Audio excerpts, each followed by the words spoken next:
what I would like to do today, Shane, is talk about 3 solutions that have been proposed that will not work, 1 fallacy, and 1 possible solution that may actually be a permanent solution. And the first of those proposed solutions that will not work is known as lifting the earnings cap. Have you heard the term? Do you know what it means? Yes, it means raising the actual income for Social Security contribution. This year, the most of your earned income that you can be charged Social Security tax on is $168,600, and that amount goes up a little bit every year to keep pace with, or actually to exceed, the pace of inflation. But does it? Yeah, they raise Social Security taxes faster than inflation is going up.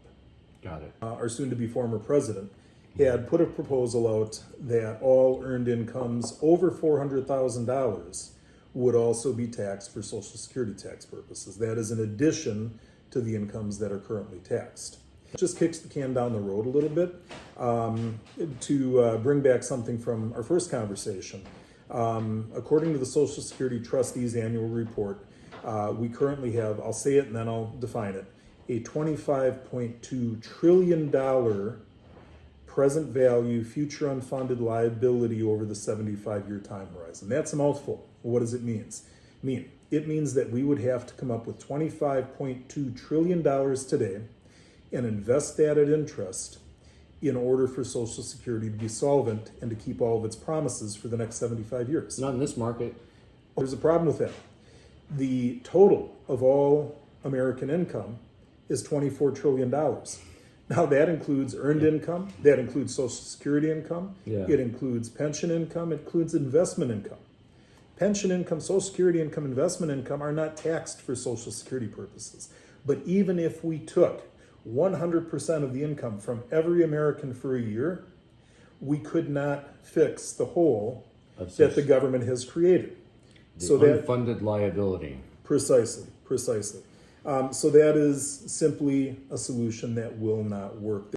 Number 2 is to means test for Social Security benefits. Now this is a favorite. This is it's a favorite of the left, so you know it's not going to work. Okay. To means test means that at such point in time as you would be eligible for Social Security benefits, the government would look at your entire financial situation. They would look at your assets, they would look at your other sources of income, and they would determine whether or not you needed your Social Security benefits. And even though I've paid into it my entire life. Yeah, literally, they're saying, you know what, if we take a look at everything going on in your financial situation, and if we decide you don't need Social Security benefits, you wouldn't get Social Security benefits. That's called means testing. What problems can you potentially see with that? I've paid into it my entire life. Yeah. When did I start working? I started working at the age of 4. That gets to the heart of the first reason that means testing will not work. As you said, there are multiple generations who have paid into this mess. And what would happen if the government tried to impose means testing? The first thing that would happen is it would go to a giant, and I mean biggest of all time, class action lawsuit. And means testing would never, ever survive.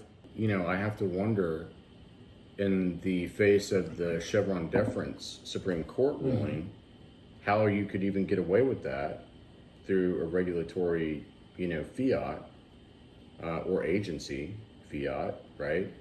How would you even be able to do that, even if it became law? Let's just say for a second that, we're going to do it based on means testing. Okay, great. You're going to have to, unless the legislature and Congress, and that law is written in such a way that actually is very specific, they're going to leave it up to a regulatory agency, some bureaucracy, if you will. And that's not going to work. They'll get sued into oblivion. Yes. Somewhere else where they can't see it.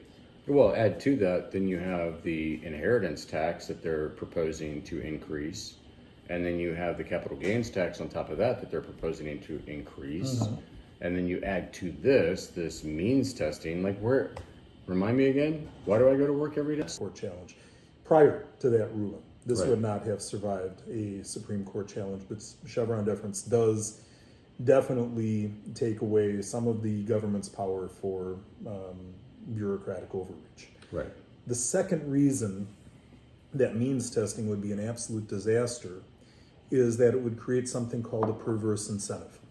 Now, a perverse incentive is creating a motivation, an incentive for people to do something that runs contrary to the goal that you're trying to achieve. Correct. So if I was to say to you, hey, Shane, if you have too much in savings and too much in investments, you don't need the Social Security benefits that you have paid in for and earned throughout your lifetime. How do you think you might prevent them from denying you those benefits? My kids. You wouldn't save it in the first place, okay? All we would accomplish by doing that is future generations. It's a shell game. Yeah, future generations would say, oh, well, if I save and invest too much money for my own future, then the money that the government is taking away from me, I won't get any benefit from that, so I will figure out a way to not save too much, and I will not invest too much for my own future because, doggone it, I want some benefit out of what the government is forcing me to pay into. Well, and here I'm going to geek out a little bit, and I'm going to let my numbers-loving self run wild for a couple of minutes. do it. The first Social Security tax was levied in 1937. It was 1% of the first $3,000 per year that you earned. Which is That's a lot of money back $30 a year. Yeah, and it stayed at 1% until 1949. In 1950, the government started to raise the percentage of the Social Security tax. Why?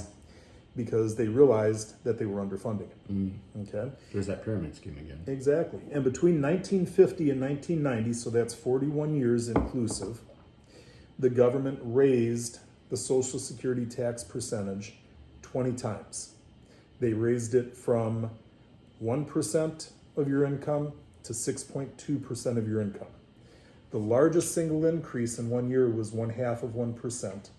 The average increase was 0.26%. How much? 0.26%. Okay, 0.25%. Right. Not much. Okay, but during those 41 years, we had 8 recessions. That's an average of 1 recession every 5 years. Why? In part because we were taking money out of consumers' hands. Now, there's the old argument of correlation versus causation. Can I prove that raising the Social Security tax was causal to those 8 recessions, those recessions once every 5 years? No, I cannot. My economics major self is too far in the past. But there's a very strong correlation. And then we look at the fact that from 1991 until the present, that's 34 years inclusive, there have only been 3 recessions during the 34 years that we have not raised the Social Security tax percentage. That is an average of 1 recession every 11 years, not once every 5 years, 1 every 11 years. And one of those recessions was caused entirely by COVID. It was not an economic event. Right. It was a shutdown event. Right. So when I look at what happens when the government raises Social Security tax percentages, we have recessions. We have lots of recessions. When the government stops taking more money out of our pockets, guess what? People have money We to don't spend. have nearly as many recessions. Right. Why say it again? Right. The $35 trillion of federal debt is in addition to the $25 trillion hole in Social Security. So we're actually and that talking is in about- addition to the roughly $50 trillion hole in Medicare. goodness. Okay. So we're talking about $100 trillion worth Yes, of debt. yes. Now, Goodness. but I'm going to go off on a little bit of a tangent here for a second, okay? Because you mentioned the federal debt, and you mentioned inflation. Here's the secret: governments who are in debt like high inflation. One of the ways to reduce the debt burden is to inflate your way out of the debt. If you have $35 trillion in debt and 2% inflation, $35 trillion over the next 10 years is still a lot more money than if you have $35 trillion in debt and inflation for the next 10 years is 8% per year. Right. The government would love to have continued high inflation to shrink the federal debt as a proportion of the size of our economy. But that's a separate topic. One thing I'd like to touch base on with the notion of increasing the Social Security tax rate percentage. The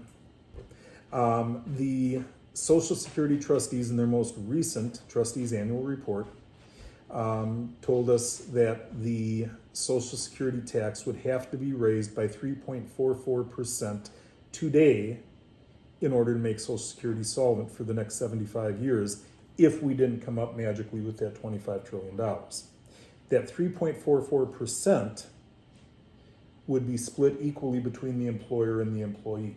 That means that your paycheck would go down by 1.7. The belief and the strategy that the government wants to go on is, it's only 1.75%. It's not that big a deal, which is why that'll create a recession. Okay, I created a little model to illustrate why this is a big deal. You're not going to go all Ross Perot on me and pull out charts, are you? No, the charts are up here. Okay. Charts are up here. All right. Although charts save lives. That notwithstanding, imagine your average American, Joe Lunchbucket, let's call him, okay? And Joe Lunchbucket makes $50,000 a year. Mm-hmm. And Joe, he's comfortable. He lives a pretty good life.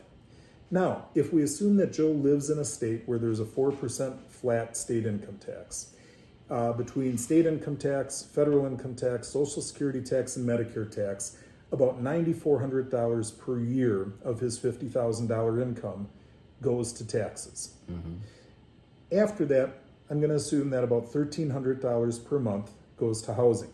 That's rent, that's utilities, that's internet, all of those types of things. Sure. Okay, $1,300 a month goes to housing. Yeah, sure. I'm going to assume another $750 a month goes to all things transportation. That's an auto loan of, let's say, $400 a month. Insurance. Gas, oil, auto insurance, maintenance. So there goes another $750.